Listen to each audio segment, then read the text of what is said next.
Bismillahirrahmanirrahim. Assalamualaikum warahmatullahi wabarakatuh. Alhamdulillahi rabbil alamin alladzi hadana li hada wa ma kunna linahtadiya laula an hadanallah. Asyhadu an la ilaha illallah wahdahu la syarika lah wa asyhadu anna Muhammadan abduhu wa rasuluh. يا أيها الذين آمنوا اتقوا الله حق تقاته ولا تموتن إلا وأنتم مسلمون أما بعد. Hadirin jamaah salat maghrib, ikhwani ukhwati fillah. Alhamdulillah, puji syukur kehadirat Allah tabaraka wa taala. Pada kesempatan malam yang berbahagia ini Allah Subhanahu wa taala kembali memberikan taufiknya kepada kita semuanya, sehingga kita bisa menghadiri salah satu taman di antara taman-taman surga dalam rangka untuk belajar bersama mengkaji ayat dan juga hadis Nabi sallallahu alaihi wasallam. Kita berharap semoga kegiatan yang kita adakan pada kesempatan malam hari ini sebagai majelis yang diberkahi Allah Subhanahu wa taala, dan semoga kita semuanya bisa mendapatkan ilmu yang bermanfaat yang dapat kita amalkan di dalam kehidupan keseharian kita. Allahumma amin. Salawat iring salam semoga senantiasa terlimpahkan, tercurahkan kepada qudwah kita, kepada suri tauladan kita Nabi besar Muhammad sallallahu alaihi wasallam, kepada keluarga beliau, para sahabatnya, serta kepada umat yang tetap setia di atas ajarannya hingga hari akhir nanti. Para hadirin kaum muslimin wal muslimat dan juga segenap pemirsa yang semoga senantiasa dirahmati Allah Subhanahu wa taala. Pada kesempatan malam hari ini insyaallah kita akan masuk kepada hadis yang baru dari silsilah 42 hadis pilihan yang dibawakan oleh imam besar kita Imam Nawawi rahimallahu taala. Setelah pada pertemuan yang terakhir kita membaca hadis yang ke-28. Di hadis yang ke-28 yaitu hadis Irbad bin Sariyah radhiyallahu taala anhu, ketika beliau menceritakan Nabi sallallahu alaihi wasallam pernah memberikan nasihat kepada para sahabat, di mana nasihat tersebut cukup menyentuh sehingga menggetarkan hati dan juga membuat air mata mengalir, sehingga mereka merasakan bahwa ini adalah nasihat orang yang akan melakukan berpergian jauh. Makanya mereka meminta kepada Nabi sallallahu alaihi wasallam untuk memberikan wasiat. Lalu Nabi sallallahu alaihi wasallam memberikan beberapa wasiat, dan wasiat demi wasiat yang disampaikan oleh Nabi sallallahu alaihi wasallam telah kita kupas bersama, dan kita berharap semoga Allah Subhanahu wa taala memberikan taufiknya kepada kita semuanya untuk bisa menjalankan wasiat demi wasiat yang disampaikan oleh beliau sallallahu alaihi wasallam. Sekarang kita masuk pada hadis yang berikutnya, yaitu hadis ke-29. Berkata Imam Nawawi rahimahullah, al-hadis tasi wal ishrun, hadis yang ke-29. An Mu'adz bin Jabal radhiyallahu taala anhu qala, dari sahabat yang bernama Mu'adz bin Jabal radhiyallahu taala anhu, beliau menceritakan, qultu ya Rasulullah, saya pernah bertanya kepada Nabi sallallahu alaihi wasallam, atau meminta kepada Nabi sallallahu alaihi wasallam, akhbirni bi amalin yudkhilunil jannah. Wahai Rasul, tolong kabarkan kepadaku tentang amalan yang bisa membuat diriku masuk ke dalam surga. Jadi beliau meminta kepada Nabi sallallahu alaihi wasallam untuk ditunjukkan sebuah amalan yang dengan amalan tersebut bisa memasukkan dirinya ke dalam surga. Ini sebuah permintaan yang tentunya luar biasa. Bagaimana seorang muslim ia dituntut untuk bisa sukses di akhirat sebelum dia juga dituntut untuk sukses di dunia. Dan kita semuanya tahu bahwa kesuksesan hakiki bagi seorang muslim adalah ketika dia bisa selamat dari siksa api neraka. Sebagaimana yang Allah SWT sebutkan di dalam firman-Nya, "Faman zuhziha 'anil nar wa dukhilal jannata faqad faza." Barang siapa, kata Allah SWT, diselamatkan dari siksa api neraka, barang siapa selamat dari siksa api neraka, tidak merasakan azabnya api neraka, wa udkhilal jannah, lalu dia masuk ke dalam surga, faqad faza. Allah SWT menegaskan faqad faza. Inilah keberhasilan yang hakiki, kesuksesan yang hakiki. Kapan itu? Ketika ada seorang selamat dari siksa api neraka, kemudian masuk ke dalam surga. Dan tentunya kita semuanya Bapak Ibu yang rahmat Allah memiliki peluang dan kans yang sama. Kita tidak tahu tentang nasib kita di akhirat. Kita tidak mengetahui nasib kita di akhirat. Makanya jangan pernah berspekulasi dalam masalah akhirat. Ya, kita berusaha untuk menjalankan perintah agama dikarenakan kita itu tidak tahu nasib kita di akhirat. Kita menjalankan perintah agama tidak lain adalah agar kita itu bisa sukses nanti ketika berada di akhirat, masuk ke dalam surganya Allah dan selamat dari siksa api neraka. Oleh karena itu, ketika para sahabat Nabi SAW mereka begitu antusias bertanya kepada Nabi SAW karena mereka hidup sejaman dengan Nabi, dan mereka sangat semangat sekali bertanya kepada beliau tentang amalan-amalan apa yang bisa memasukkan dirinya ke dalam surga. Dan kita tentunya sebagai orang yang beriman, ketika mendapatkan adanya pertanyaan dan tentunya jawaban nanti yang akan diberikan oleh Nabi, semakin bersemangat, ya, semakin termotivasi untuk melakukan apa yang disampaikan oleh Nabi SAW sebagai amalan yang bisa masuk ke dalam surga. Wahai Rasul, akhbirni bi'amali yudkhilunil jannah. Tolong kabarkan kepadaku sebuah amalan atau amalan yang bisa memasukkan diriku ke dalam surga. Bukan hanya itu, akan tapi beliau mengatakan wa yubaiduni anin nar. Wahai Rasul, di samping saya meminta untuk dijelaskan amalan yang bisa memasukkan diriku ke dalam surga, juga tolong jelaskan kepada diriku tentang amalan apa, perilaku apa, perbuatan apa yang bisa menjadikan diriku itu disiksa oleh Allah di dalam neraka. Amalan apa yang bisa menjauhkan diriku dari siksa api neraka. Ini merupakan sekali lagi sebuah pertanyaan yang luar biasa. Dan ini menunjukkan kepada kita bagaimana semangatnya para sahabat di dalam bertanya tentang kebaikan. Bagaimana para sahabat sangat bersemangat sekali bertanya tentang perkara-perkara yang memberikan manfaat bagi kehidupan agama mereka. Dan ini tentunya yang wajib kita tiru semuanya. Kalau kita bertanya, maka bertanyalah tentang hal-hal yang bermanfaat untuk agama kita.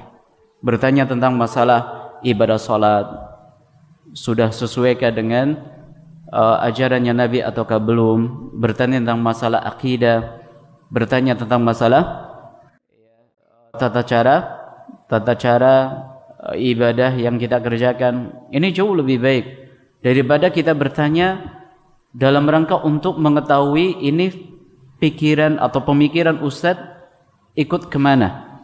Karena ada sebagian orang kalau bertanya dia ingin ngetes, ini ustadznya ikut aliran apa, maka dia pancing dengan pertanyaan-pertanyaan yang bisa nanti diambil kesimpulan, oh ustadznya ikut aliran A. Nah, ini tentunya jauh sekali dengan potretnya para sahabat ketika mereka bertanya kepada Nabi SAW tentang perkara yang bisa memberikan manfaat bagi kehidupan agama mereka. Bertanya tentang masalah apa yang bisa menyelamatkan dirinya dari api neraka dan bisa memasukkan ke dalam surga. Kita dengar amalan apa yang bisa memasukkan seseorang ke dalam surga. Kata beliau, qala Nabi sallallahu alaihi wasallam, laqad sa'alta an 'azim. Kata Nabi sallallahu alaihi wasallam memuji pertanyaan yang disampaikan oleh sahabatnya Mu'adz bin Jabal radhiyallahu ta'ala anhu, sungguh engkau bertanya tentang sesuatu yang besar. Bertanya tentang sesuatu yang besar. Ya, besar dari sisi apa? Yaitu dari sisi keinginan beliau dari amalan yang bisa dilakukan tadi untuk bisa masuk dalam surga. Ini perkara yang besar. Perkara yang besar yaitu ketika seseorang punya cita-cita, punya keinginan masuk ke dalam surga. Dan tentunya Bapak Ibu Muhammad Ta'ala, kita kalau ditanya oleh orang ingin masuk ke dalam surga atau tidak, jawabannya semuanya ingin. Ada di sini yang tidak punya keinginan atau cita-cita masuk ke dalam surga? Kita hargai. Kalau seandainya ada yang tidak punya keinginan untuk itu, ya tentunya kita semuanya punya cita-cita. Tapi tentunya seorang yang memiliki cita-cita, dia harus melakukan usaha. Kalau dia ingin masuk dalam surga, lalu nggak ada usaha, nggak ada modal yang dia keluarkan, ini bukan namanya orang yang punya cita-cita. Ini hanya sekedar angan-angan. Orang yang punya keinginan tentunya dia barengi dengan usaha yang maksimal. Makanya nanti ketika kita mengetahui adanya amalan-amalan yang bisa memasukkan ke dalam surga, tentunya amalan tersebut harus kita kerjakan. Harus kita kerjakan supaya kita sukses. Laqad sa'alta an adzim, sungguh engkau bertanya tentang sesuatu yang besar. Ya, sesuatu yang besar. Wa innahu layasirun ala man yasarallahu ta'ala alaihi. Sesungguhnya engkau bertanya tentang sesuatu yang besar, dan sesungguhnya hal tersebut mudah bagi orang yang Allah mudahkan. Berarti ini menunjukkan kepada kita Bapak Ibu rahmat taala, orang masuk dalam surga itu semuanya karena taufik dari Allah Subhanahu wa taala, kemudahan yang Allah berikan. Maka dari sini yang memberikan sebuah pelajaran yang sangat berharga bagi kita semuanya. Kalau kita ingin masuk dalam surga, maka awali dengan permintaan kepada Allah, memohon, meminta kepada Allah Subhanahu wa taala. Dan kita sudah diajari oleh Allah Subhanahu wa taala pada setiap kali kita salat, di setiap rakaat kita itu telah diajari oleh Allah Subhanahu wa taala untuk senantiasa meminta hidayah. Di dalam firman-Nya Allah Subhanahu wa taala memerintahkan kepada kita, dan ini ayat wajib dibaca setiap kali kita salat dalam rakaat, yaitu firman Allah Subhanahu wa taala, ihdina siratal mustaqim. Ya Allah, berilah hidayah kepada kami untuk bisa meniti jalan yang lurus. Ini memberikan pelajaran kepada kita. Kalau kita sudah salat, kita itu bisa berzikir, kita bisa berdoa, kita sudah bisa membaca Al-Quran. Dalam kondisi seperti ini, kita masih diajari oleh Allah untuk senantiasa meminta hidayah. Untuk meminta hidayah. Karena orang bisa salat, orang bisa melakukan ibadah, itu semuanya karena taufik dari Allah Subhanahu wa taala. Ya, maka ketika di sini Nabi sallallahu alaihi wasallam menjelaskan bahwa hal tersebut mudah bagi siapa yang Allah mudahkan, ini menunjukkan kepada kita adanya orang-orang yang tidak diberi kemudahan Allah Subhanahu wa taala untuk meniti jalan surga.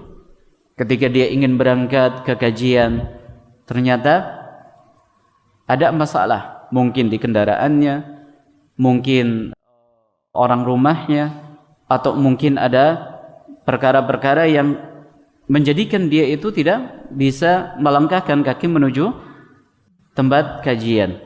Dan ini bisa kita rasakan.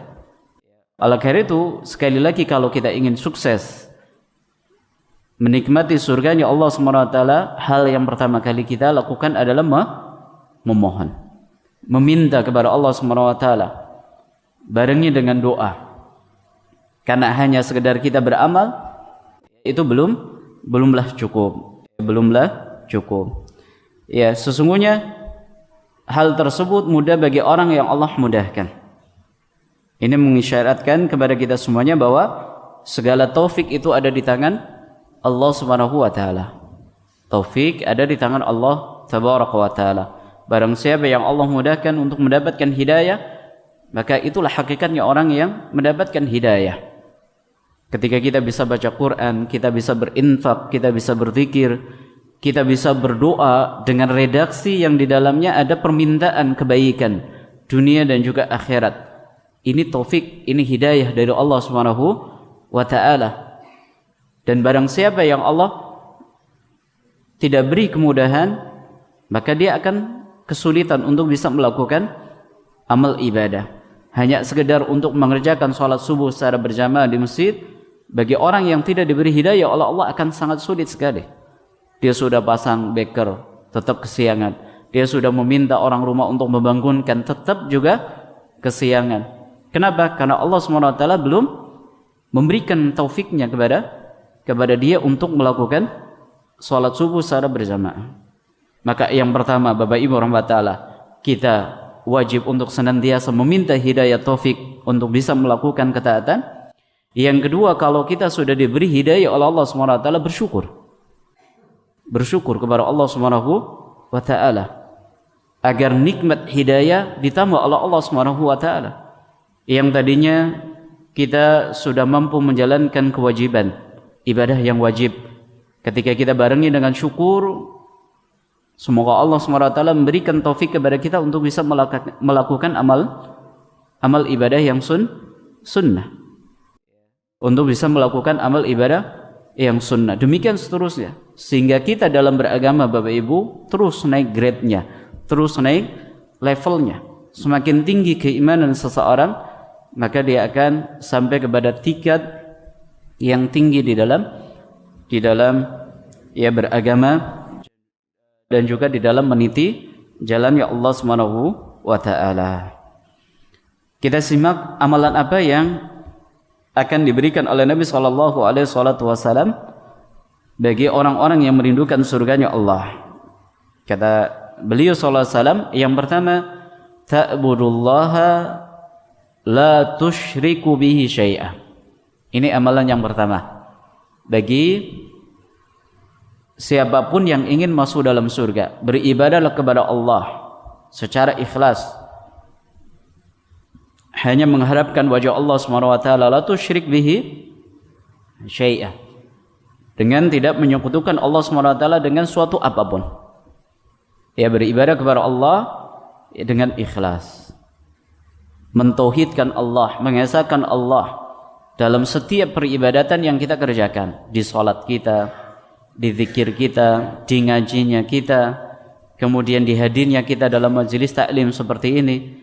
Maka hilangkan semua keinginan dan tujuan yang bukan untuk mengharapkan wajah Allah Subhanahu wa taala. Perbaiki niat, luruskan niat, murnikan tujuan dan maksud di dalam setiap amal kebaikan kita. Dan saya tanya Bapak Ibu, ya, untuk meluruskan niat, ini perkara yang mudah atau sulit? Perkara yang mudah atau sulit? Sulit.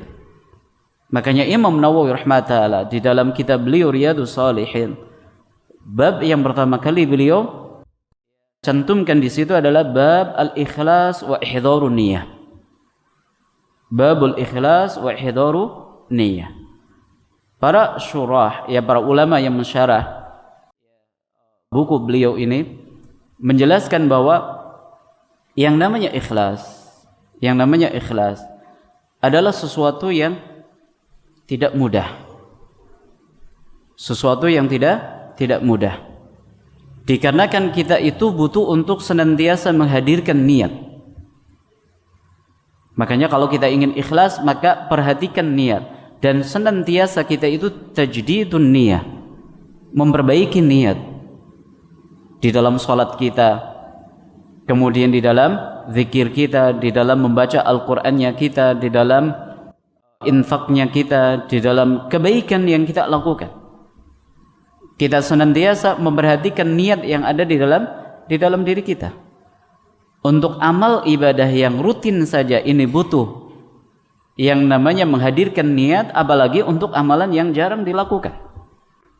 Salat misalkan, bagi sebagian orang ketika mendengar azan, dia sudah terpola ambil air wudhu, kemudian mengeluarkan kendaraannya berangkat ke masjid, lalu mengerjakan salat, selesai pulang. Ada masalah di sini? Ada masalah. Ketika bisa jadi amal ibadah salat yang dia rutin kerjakan menjadi sebuah rutinitas, tanpa pernah memiliki niat salatnya untuk siapa, hanya sekedar menggugurkan kewajiban. Makanya di sini ada sebuah ungkapan dari para ulama kita bahwa ibadatu al-ghaflah sara adah. Ibadah orang yang lalai itu berubah menjadi sebuah rutinitas. Ibadah orang yang lalai menjadi sebuah rutinitas. Apa maksudnya?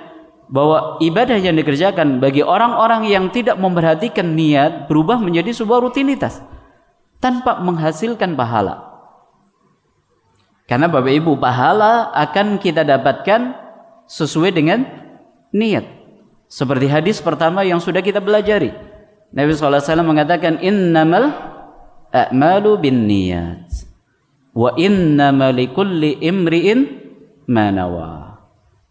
Sesungguhnya setiap aktivitas yang dilakukan oleh manusia itu pasti didorong oleh niatnya. Kita ke masjid ada niat. Untuk apa kita ke masjid? Kemudian ketika kita salat, kita juga ada niat. Untuk apa kita salat? Kita pergi ke kantor, kita ada niat. Kita mengeluarkan kendaraan dari rumah, kita ada niat. Setiap aktivitas yang kita lakukan pasti memiliki niat. Lalu Nabi SAW menjelaskan, dan setiap orang akan mendapatkan sesuai dengan apa yang dia niatkan. Setiap orang, wa innama likulli imri'in manawa. Setiap orang akan mendapatkan apa yang dia niatkan. Berarti ini menunjukkan kepada kita memperoleh pahala atau tidak karena niat. Kita menggugurkan kewajiban ataukah tidak karena niat. Dan seterusnya. Sah dan tidaknya amalan kita juga karena niat. Dapat pahala atau tidak karena niat.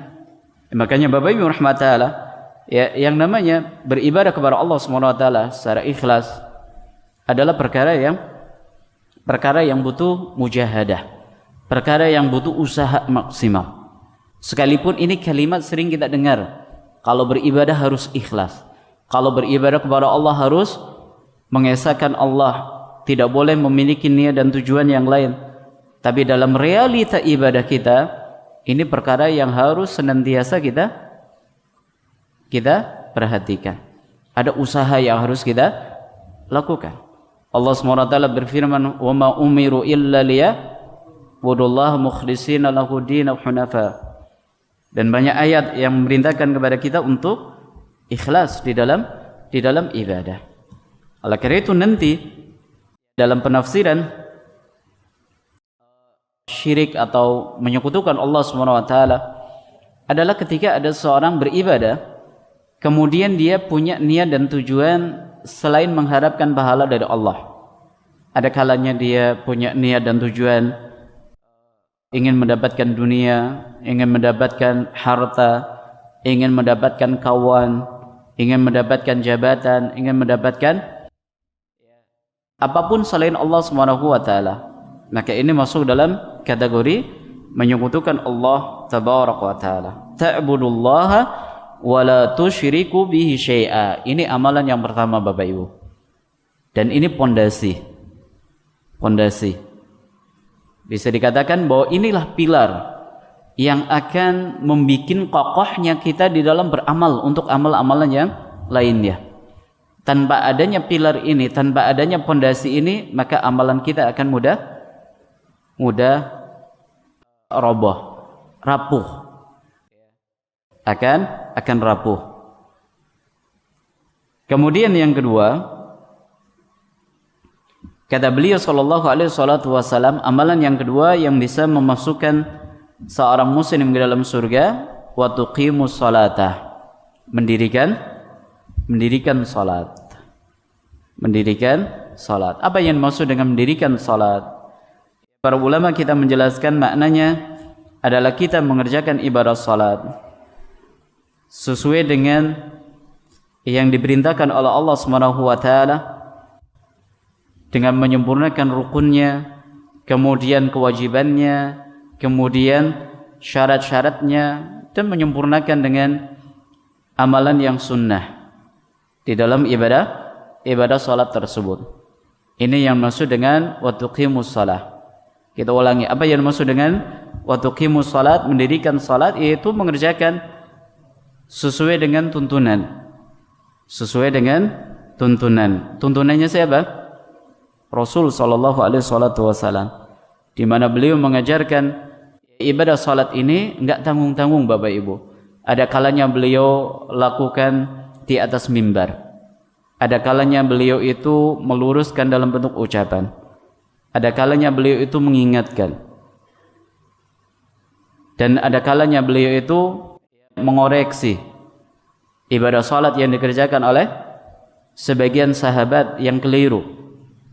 Nah, ini menunjukkan kepada kita bahwa perkara ibadah salat adalah perkara yang tidak boleh kita itu berbuat sesuai dengan hawa nafsu kita. Ibadah salat harus kita kerjakan sesuai dengan tuntunannya Nabi sallallahu alaihi wasallam. Dan perkara yang harus mendapatkan porsi yang lebih besar dari perhatian kita adalah apakah salat kita dari takbiratul ihram sampai salam ini betul-betul sudah sesuai dengan tuntunannya Nabi ataukah belum? Coba ini pertanyaan ini kita ajukan kepada diri kita masing-masing. Sudahkah salat yang kita kerjakan? Mulai dari takbiratul ihram sampai salam sudah sesuai dengan tuntunannya Nabi sallallahu alaihi wasallam ataukah belum? Ketika Nabi sallallahu alaihi wasallam mengatakan sallu kama ra'aitumuni usalli. Salatlah kalian sebagaimana kalian melihatku salat. Dari mana kita melihat Nabi sallallahu alaihi wasallam salat? Dari hadis Nabi sallallahu alaihi wasallam yang dinukil oleh para sahabatnya. Yang dinukil oleh para sahabatnya, dibukukan oleh para ulama kita. Sampai-sampai para sahabat merekam untuk kejadian-kejadian yang mungkin bagi kita itu sangat sangat ringan, sangat sepele. Sampai ada sahabat yang menukil kepada kita semuanya tentang gerakan janggutnya beliau. Sampai gerakan janggutnya Nabi SAW itu sampai kepada kita. Apalagi untuk perkara yang besar, untuk masalah niat, untuk masalah rukuknya, untuk i'tidalnya, untuk zikirnya, untuk sujudnya, maka sangat enggak mungkin kalau tidak sampai nukilannya kepada kita. Untuk pergerakan janggut Bapak Ibu, untuk pergerakan janggut itu saja sampai kepada kita. Di dalam sebuah hadis disebutkan ada seorang sahabat, mereka menukil bahwa Nabi SAW ketika salat sirriyah, berarti imam salat duhur atau salat asar, maka kami mengetahui kalau beliau itu membaca suratan. Dari mana? Dari pergerakan janggut. Dari pergerakan janggut. Nah, ini yang sekali lagi kembali kepada masalah tadi bahwa kita itu dituntut untuk mengetahui apakah salat kita sudah sesuai dengan tuntunan Nabi sallallahu alaihi wasallam ataukah belum. Makanya para ulama ketika menjelaskan bahwa yang dimaksud dengan majalisul ilm, yang dimaksud dengan majalisul zikir, yang dimaksud dengan majelis ilmu, yang dimaksud dengan majelis zikir adalah majelis yang di situ dibahas tentang halal dan haram. Majelis yang di situ dibahas tentang bagaimana tata cara salat yang benar. Majelis yang di situ diajarkan tentang bagaimana cara wudu yang benar, bagaimana cara berpuasa yang benar, bagaimana cara menunaikan zakat kita, bagaimana cara kita mengerjakan ibadah umrah atau ibadah haji, bagaimana cara kita bercerai dan bagaimana cara kita rujuk, bagaimana cara kita itu berjual beli. Itulah yang harus kita cari. Jadi kalau sekarang banyak majelis pengajian,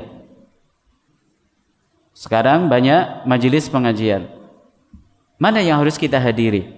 Maka jawabannya adalah carilah majelis pengajian, majelis taklim yang di situ dikaji tentang halal dan haram, dikaji tentang masalah tata cara salat, tata cara wudu, tata cara berzakat, tata cara puasa, tata cara menikah, tata cara bercerai, rujuk dan seterusnya. Ini harus kita cari dan kita hadiri.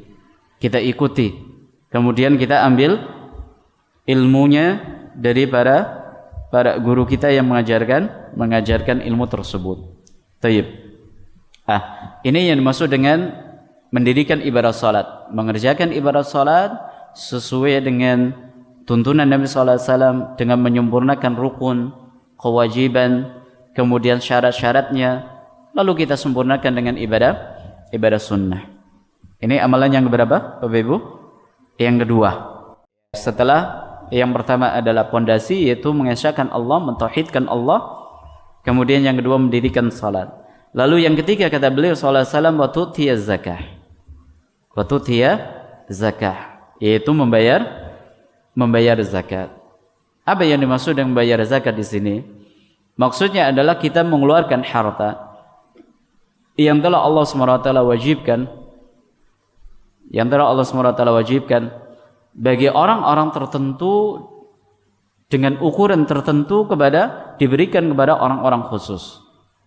Ini yang maksud dengan zakat, yaitu mengeluarkan harta yang Allah wajibkan untuk orang-orang tertentu, artinya orang yang memiliki harta zakat.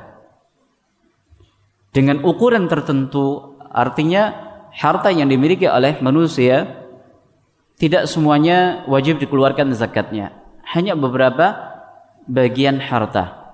Di situ ada emas dan perak, sering diistilahkan dengan zakatul mal. Kemudian di pertanian ada zakat pertanian, kemudian di perdagangan ada zakat perdagangan, kemudian yang terakhir zakat peternakan. Cuma 4 harta dari sekian banyak harta yang dimiliki oleh manusia. Cuma 4 harta ini yang wajib dikeluarkan zakatnya. Adapun nisabnya, kemudian cara mengeluarkannya dikaji di dalam fikih zakat. Dikeluarkan oleh orang yang khusus, kemudian untuk harta yang khusus ditujukan kepada orang-orang yang khusus. Sering diistilahkan dengan masarifu zakah, yaitu golongan yang berhak menerima zakat. Ini amalan yang ketiga, mengeluarkan apa? Mengeluarkan zakat atau membayar zakat. Ada sebagian orang sudah terimajinkan bahwa zakat ini hanya untuk orang kaya. Adapun kita yang sebagai pekerja, sebagai buruh, yang mungkin penghasilannya di bawah 5 juta, di bawah 10 juta, enggak wajib zakat, Ustaz. Maka ini sebuah pemikiran yang keliru. Karena kaya dalam bab zakat itu tidak diukur dengan hanya nominal saja. Tapi bisa jadi ada orang yang penghasilannya 2 juta. Dia menjadi orang yang wajib membayar zakat. Kapan itu?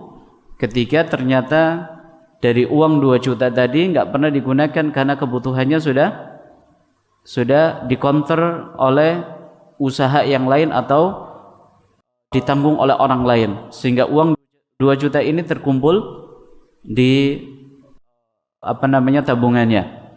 Maka bisa jadi ini orang wajib zakat. Ya, wajib zakat.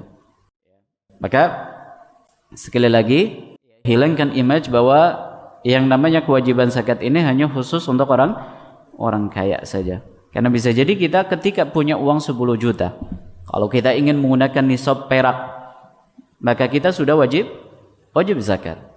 Ya, kalau kita menggunakan nisab perak. Ini adalah khilaf di kalangan para ulama, apakah kita menggunakan nisab yang sedikit atau menggunakan nisab yang banyak, yaitu nisabnya emas. Ya, ini ada khilaf kalangan para ulama. Baik, kita lanjutkan. Amalan yang keempat, betul? Yang keempat, kata Nabi SAW, wa tasumu Ramadan. Amalan yang keempat bagi seorang muslim yang ingin masuk dalam surga adalah berpuasa di bulan Ramadan. Allah SWT jadikan adanya kewajiban selama 1 bulan untuk berpuasa. Selama 1 tahun dipilih ada 1 bulan, yaitu bulan Ramadan. Dan ibadah puasa adalah ibadah yang bentuknya al-imsak, menahan diri. Ibadah puasa bentuknya adalah ibadah yang menahan diri. Dari apa? Dari segala hal yang bisa membatalkan ibadah puasanya. Diawali dari fajar kedua, adzan subuh, kemudian sampai tenggelamnya matahari. Ini ibadah puasa. Ini ibadah puasa. Al-imsaku 'anil mufattirati min tulu'il fajri ila ghurubi syams. Ibadah puasa adalah sebuah ibadah yang bentuknya menahan diri dari segala hal yang bisa membatalkannya. Dan ini tentunya kajiannya di bab fikih. Mulai dari terbitnya fajar kemudian berakhir ketika tenggelamnya bola matahari. Ini amalan yang keempat. Amalan yang kelima, kata Nabi SAW, wa tahujjul baitah, menunaikan ibadah haji. Dan ibadah haji maksudnya adalah ibadah yang di situ kita punya maksud dan tujuan berangkat ke tanah suci dalam rangka untuk menunaikan manasik. Itu ibadah haji. Kita berkeinginan, kita bertujuan untuk datang ke tanah suci dalam rangka untuk menunaikan manasik, bukan untuk selfie. Karena ada sebagian orang kalau pergi umroh atau pergi haji, mereka sibuk dengan selfie-nya, sibuk dengan live Facebook-nya, kemudian sibuk dengan IG-nya, pasang status ini dan itu, bukan. Tapi dalam rangka untuk menunaikan manasik. Makanya disebutkan dalam sebuah hadis bahwa tujuan dari ibadah haji adalah liiqamati dzikrillah, untuk mengagungkan asma Allah Subhanahu wa taala.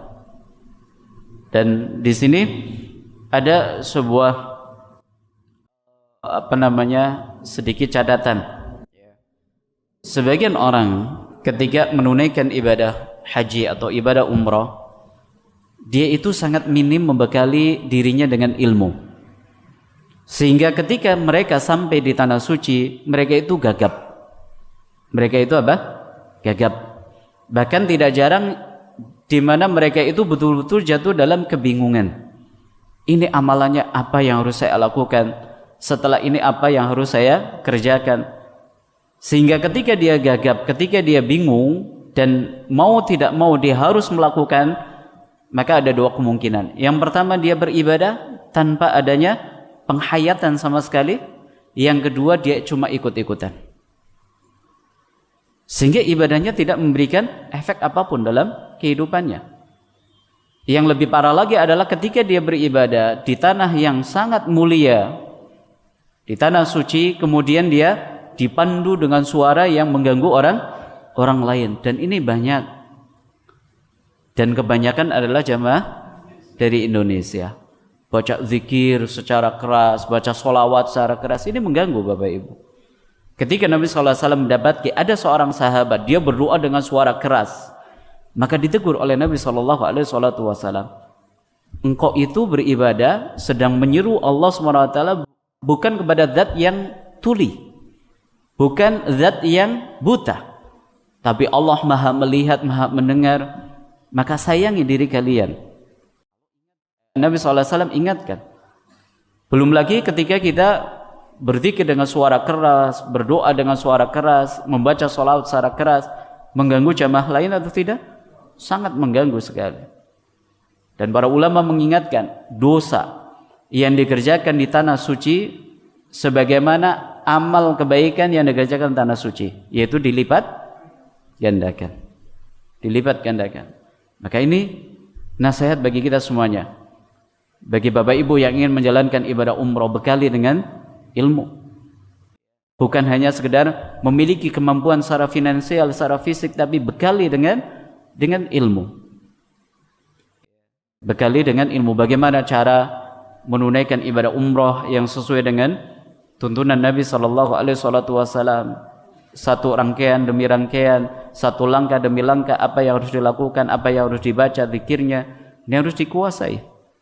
Ini harus dikuasai supaya ibadah yang dikerjakan betul-betul sesuai dengan keinginan Allah dan juga Rasulnya. Inilah Bapak Ibu rahmat Allah, 5 amalan yang disebutkan oleh Nabi SAW yang bisa memasukkan pelakunya ke dalam surga. Sampai di poin ini insyaallah kita baca hadisnya, karena hadisnya cukup panjang. Insyaallah untuk pertemuan yang akan datang kita lanjutkan untuk amalan yang berikutnya sebagai tambahan dari amalan yang telah disebutkan oleh Nabi sallallahu alaihi wasallam. Sehingga di poin ini atau di penggalan hadis ini ada 5 amalan yang merupakan rukun Islam yang disebutkan oleh Nabi sallallahu alaihi wasallam sebagai amalan yang bisa memasukkan pelakunya ke dalam surga. Yang pertama apa? Mentauhidkan Allah, beribadah hanya kepada Allah. Kemudian yang kedua, mendirikan salat. Yang ketiga, membayar zakat. Yang keempat, puasa di bulan Ramadan. Yang kelima adalah menunaikan ibadah haji. Ya, di sini tidak disebutkan 2 kalimat syahadat. Padahal ini rukun Islam. Para ulama menjelaskan tidak disebutkan 2 kalimat syahadat karena sudah terkandung di dalam beribadah kepada Allah ya, dan tidak menyekutukan Allah Subhanahu wa taala. Karena kita tahu bahwa ibadah tidak akan diterima oleh Allah kecuali terpenuhnya dua syarat. Yang pertama, ikhlas. Yang kedua, sesuai dengan tuntunan Nabi. Jadi Bapak Ibu yang rahmat Allah, ibadah yang kita kerjakan gak akan diterima oleh Allah kecuali dengan 2 syarat ini, ikhlas dan juga sesuai dengan tuntunan Nabi sallallahu alaihi wasallam. Wallahu taala alam bissawab. Ya, kita cukupkan sampai di sini. Terima kasih atas segala perhatiannya dan mohon maaf atas segala kekurangannya. Insyaallah untuk lanjutan penggalan hadis yang 29 ini kita lanjutkan pada pertemuan yang akan datang باذنillah taala. Akhirnya kita tutup dengan baca doa kafaratul majlis. Subhanakallahumma wa bihamdika asyhadu an la ilaha illa anta astaghfiruka wa atubu ilaik. Wabillahi taufiq wal hidayah. Assalamualaikum warahmatullahi wabarakatuh.